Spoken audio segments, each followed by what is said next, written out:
যদি কোনো ব্যক্তি এই 9টি সংকেত পায় তাহলে সে কোনো সাধারণ মানুষ নয়। বন্ধুরা, এটা তো আমরা সবাই জানি যে এই ব্রহ্মাণ্ডের প্রতিটি কোনায় কোনায় ঈশ্বর বাস করে। সমস্ত জায়গাতেই ঈশ্বর বসবাস করেন, এমনকি আমাদের অন্তরেও ঈশ্বর বসবাস করেন। ভগবান যদিও প্রত্যক্ষ রূপে দেখা যায় না, কিন্তু আমরা তার উপস্থিতি অনেকবার অনুভব করি। আর এই অনুভব ওই সমস্ত লোকেদেরই হয় যার মধ্যে কোনো অসাধারণ শক্তি থাকে। বন্ধুরা, ভগবান শ্রীকৃষ্ণ মানুষের এমনই 9টি লক্ষণের ব্যাপারে বলেছেন, যদি কোনো ব্যক্তির মধ্যে এই 9টি লক্ষণ দেখা যায় তাহলে সে কোনো সাধারণ মানুষ নয়। ভগবান এই ধরনের মানুষকে সর্বশ্রেষ্ঠ মানুষ হিসাবে বিবেচনা করেছেন, কারণ সাধারণ মানুষের মধ্যে এই ধরনের লক্ষণ থাকে না। একজন ব্যক্তির মধ্যে জন্ম থেকেই এই সমস্ত লক্ষণ দেখা যায়, আর যখন সে বড় হয়ে ওঠে তখন সে খ্যাতি অর্জন করে। ভগবান শ্রীকৃষ্ণ অনুসারে প্রত্যেক মানুষের জন্মের পেছনে কোনো না কোনো উদ্দেশ্য থাকে। মানুষের যোনি প্রাপ্ত হওয়া কোনো সাধারণ বিষয় নয়। 84 লাখ যোনির মধ্যে মানুষ যোনিকেই সর্বশ্রেষ্ঠ বলা হয়েছে। মানুষ হিসাবে জন্ম নিয়ে একটি প্রাণী যে কার্য করতে পারে সেটা সে অন্য কোনো প্রাণী হিসাবে জন্ম নিয়ে করতে পারে না। এই জন্য মানুষের ঈশ্বরকে ধন্যবাদ দেওয়া উচিত যে সে মানুষ হিসাবে জন্মগ্রহণ করেছে। মানুষের শরীর ধারণ করা প্রত্যেকটি প্রাণীকে এর সদ্ব্যবহার করা উচিত। সংসারের কল্যাণের ভাবনায় কাজ করা উচিত। কিন্তু কিছু মানুষ মানুষের জন্ম নিয়েও জানোয়ারের মতো ব্যবহার করে। এই কথাটাও সত্য যে আমাদের মধ্যে কিছু লোক খুবই ভাগ্যশালী হয়ে থাকে, কারণ তাদের উপর ঈশ্বরের বিশেষ কৃপা থাকে। আর এমন কিছু শক্তি তার আশেপাশে সবসময় বিদ্যমান থাকে, যেটা সবসময় তাকে সঠিক রাস্তা দেখায় আর সমস্ত সমস্যায় সাহায্য করে। শুধু এটাই নয়, এই ঈশ্বরীয় শক্তি এমন কিছু মানুষকে চয়ন করে যারা নিজেরাও সঠিক রাস্তায় চলে আর অন্যান্য লোকেদেরও সঠিক রাস্তা দেখায়। এরা অন্যদেরও ধর্মের রাস্তায় চলার জন্য প্রেরিত করে। কিন্তু আপনি এটা কিভাবে বুঝবেন যে আপনার কাছে কোনো অলৌকিক শক্তি আছে যেটা সবসময় আপনাকে রক্ষা করে চলেছে, যার কারণে আপনি অনেকবার মৃত্যুকে স্পর্শ করে বেঁচে এসেছেন? কোনো বড় দুর্ঘটনা থেকেও আপনি বেঁচে যান, কিংবা কখনো কোনো বড় সমস্যায় পড়েন না। এই সমস্ত কিছু ওই অলৌকিক শক্তির কারণেই হয়ে চলেছে, যেটা আপনাকে সবসময় রক্ষা করে চলেছে। যদিও আপনি তাকে মানুন কিংবা না মানুন, তবুও ওই শক্তি আপনার পাশে মজুদ থাকে। আজ আমি আপনাদের এমন 9টি সংকেত বলতে চলেছি যাতে করে আপনি বুঝতে পারবেন যে আপনি কোনো সাধারণ মানুষ নন। আপনি বাকি সমস্ত মানুষদের থেকে আলাদা, আর ভগবান বা উপরবালা সবসময় আপনার সঙ্গেই থাকেন। তো আসুন জেনে নিই ওই 9টি সংকেতের ব্যাপারে।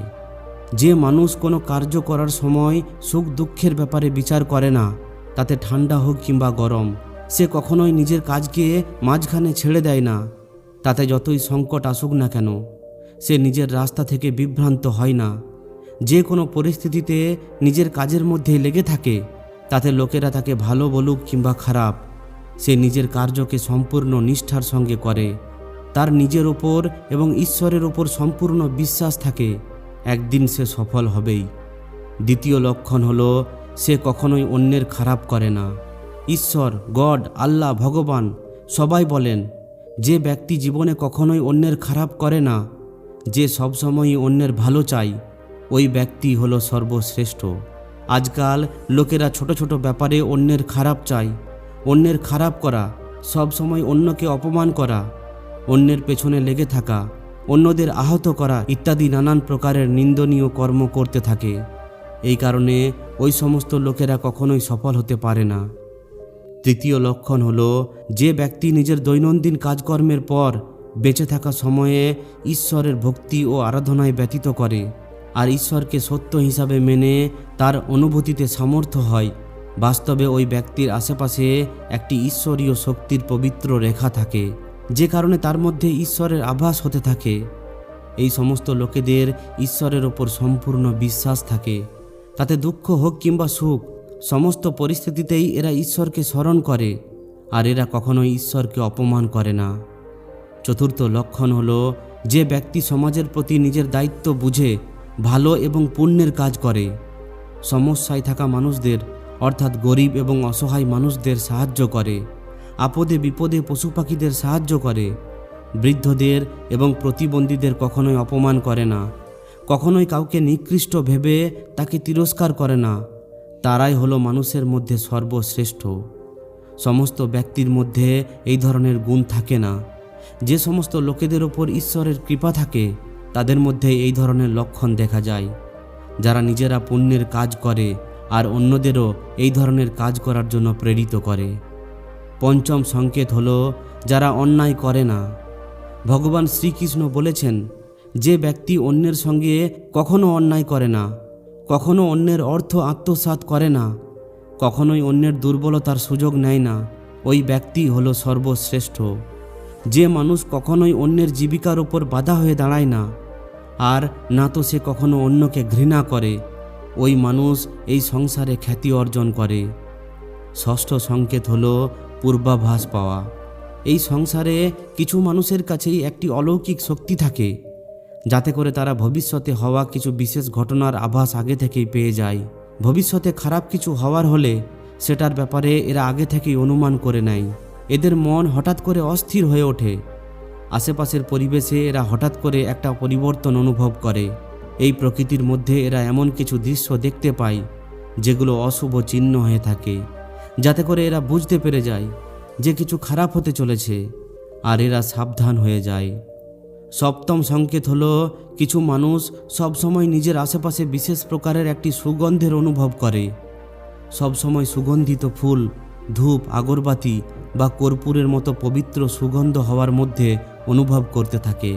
এটা তার আশেপাশে ঈশ্বরের উপস্থিতির সংকেত হয়ে থাকে, আর দেবী দেবতার আশীর্বাদ ওই ব্যক্তির ওপর থাকে। অষ্টম সংকেত হলো আমাদের শাস্ত্রে ব্রহ্ম মুহূর্তের সময়কে খুবই শুভ বলে মানা হয়। এটা দিনের সবথেকে গুরুত্বপূর্ণ সময় হয়ে থাকে। শাস্ত্রে এই সময়কে দেবী দেবতার সময় বলা হয়ে থাকে, কারণ এই সময়ে আবহাওয়ার মধ্যে একটি ইতিবাচক শক্তির সঞ্চার হয়ে থাকে। এই জন্য শাস্ত্রে ব্রহ্ম মুহূর্তকে জেগে ওঠার জন্য সবথেকে গুরুত্বপূর্ণ সময় হিসাবে বিবেচনা করা হয়েছে। এই দুনিয়ায় বেশিরভাগ লোকেদের ঘুম ব্রহ্ম মুহূর্ত সমাপ্ত হওয়ার পরেই ভাঙে, কিন্তু যদি কোনো ব্যক্তির ঘুম প্রতিদিন ব্রহ্ম মুহূর্তের সময় নিজে নিজেই ভেঙে যায়, তাহলে এটাকে একটি অলৌকিক সংকেত হিসাবে মানা হয়। প্রতিদিন ব্রহ্ম মুহূর্তে জেগে ওঠা লোকেরা জীবনে কখনোই পরাজিত হয় না। এই সময়ে জেগে ওঠা লোকেরা সব সময় হাসি খুশিতে থাকে এবং ঈশ্বরের ভক্তিতে নিজেদের মন লাগায়। এদের বুদ্ধি অন্যান্য লোকেদের থেকে অনেক তীব্র হয়, আর এরা খুবই বুদ্ধিমানী হয়ে থাকে। ব্রহ্ম মুহূর্তে জেগে ওঠা লোকেরা একটি জলাশয়ের মতো শান্ত হয়। এরা কখনোই ক্লেশ ও লড়াই ঝগড়া করে না, কখনোই কোনো বিপদে ফাঁসে না। এই সমস্ত ব্যক্তি নিশ্চিত রূপে ঈশ্বরের অনুসারে এই সব করে। তাকে এই সব করার জন্য ঈশ্বরীয় শক্তি প্রবৃত্তি করে। নবম সংকেত হলো আমরা অনেক সময় কোনো ধার্মিক স্থলে ভজন কীর্তন বা বাণী শুনতে যাই। যতই সুন্দর ভজন হোক না কেন কিংবা যতই সুন্দর বাণী হোক না কেন, মাঝে মাঝে আমাদের ধ্যান বিভ্রান্ত হয়েই পড়ে। আর তখন আমরা কখনো নিজের ঘরের ব্যাপারে কিংবা নিজের সমস্যার ব্যাপারে অথবা নিজের আশেপাশের লোকেদের ব্যাপারে বিচার করতে শুরু করি। কিন্তু কিছু লোক এমনও আছেন যারা এই ভজন কীর্তন বা বাণী শুনতে শুনতে এতটাই লীন হয়ে পড়ে যে তাদের কোনো ব্যাপারে কোনো হুঁশই থাকে না। তাদের শুধুমাত্র নিজেদের আশেপাশের পবিত্রতার অনুভব হয়, আর অনেক ধরনের শুভ ধ্বনি শুনতে পায়, যেমন শঙ্খ, বাঁশি কিংবা মন্দিরের ঘণ্টার আওয়াজ। নিশ্চিতভাবে তারা ঈশ্বরের কৃপার অধীন হয়ে থাকে, আর ঈশ্বর তাদের অনেক কাছে থাকে। এই জন্য তারা এই চমৎকার ধ্বনি অনুভব করতে পারে। যে ব্যক্তি ঈশ্বরের চরণেই পরমানন্দের অনুভূতি অনুভব করে আর ঈশ্বর ভক্তিকেই বাস্তবে আনন্দ হিসাবে মানে, এই ধরনের ব্যক্তি না তো কোনো দুঃখে থাকে আর না তো তারা কাউকে দুঃখ দেয়। এই ধরনের ব্যক্তির মন ও মস্তিষ্ক সবসময় শান্ত থাকে, যাতে করে তারা কখনোই সত্য ও নিষ্ঠার রাস্তা থেকে বিচলিত হয় না। এটাই তার ঈশ্বরের কাছ থেকে পাওয়া একটি বিশেষ আশীর্বাদ হয়ে থাকে, যাতে করে সে সবসময় সমাজে আদর ও সম্মানের স্থান প্রাপ্ত করে। বন্ধুরা, আপনিও যদি নিজের স্ত্রীর ওপর বিশ্বস্ত, যদি আপনি নিজের স্ত্রীর সঙ্গে কখনোই বিশ্বাসঘাতকতা না করে থাকেন, অন্যের স্ত্রীর সঙ্গে কখনো কোনো সম্পর্ক রাখেননি, তাহলে আপনিও ধন্য। আর যদি আপনি স্ত্রী হন আর আপনি শুধুমাত্র নিজের স্বামীকেই ভালোবাসেন, নিজের স্বামীর ওপরই বিশ্বস্ত, নিজের স্বামীকেই সর্বশ্রেষ্ঠ হিসাবে মানেন, আপনার মনের মধ্যে কখনোই পরপুরুষের প্রতি বিচার আসে না, তাহলে নিশ্চিতভাবে আপনিও একজন মহান পতিব্রতা স্ত্রী। আপনার ওপর মা লক্ষ্মীর কৃপা সবসময় বর্ষাতে থাকবে। যদি আপনি কখনোই কারোর সঙ্গে ছল কপট না করে থাকেন, লোভ লালসার জন্য নিজের বন্ধু কিংবা আত্মীয়দের সঙ্গে বিশ্বাসঘাতকতা না করে থাকেন, যদি আপনি সকলের সঙ্গে মিলে মিশে থাকার চেষ্টা করেন, তাহলে আপনি নিশ্চিতভাবে একজন পূর্ণ আত্মা। ওই ঘরের মধ্যে আপনি থাকার জন্য সুখ শান্তি বসবাস করবে। আপনার কারণেই আপনার পরিবারের লোকেরা পাপ থেকে মুক্ত হয়ে একটি সুখী জীবন কাটাচ্ছে। তো বন্ধুরা, যদি কোনো ব্যক্তির মধ্যে এই 9টি সংকেত বা লক্ষণ থাকে, তাহলে ওই ব্যক্তির ওপর ঈশ্বরের বিশেষ কৃপা থাকে। যদি আপনিও এই ধরনের লক্ষণ অনুভব করে থাকেন, তাহলে অবশ্যই কমেন্টে জানান। যদি ভিডিওটি ভালো লাগে তাহলে অবশ্যই একটি লাইক ও শেয়ার করে দিন। আর যদি এই ধরনেরই শিক্ষামূলক ভিডিও আরও পেতে চান, তাহলে আমাদের এই চ্যানেলটিকে অবশ্যই সাবস্ক্রাইব করে নিন। ধন্যবাদ।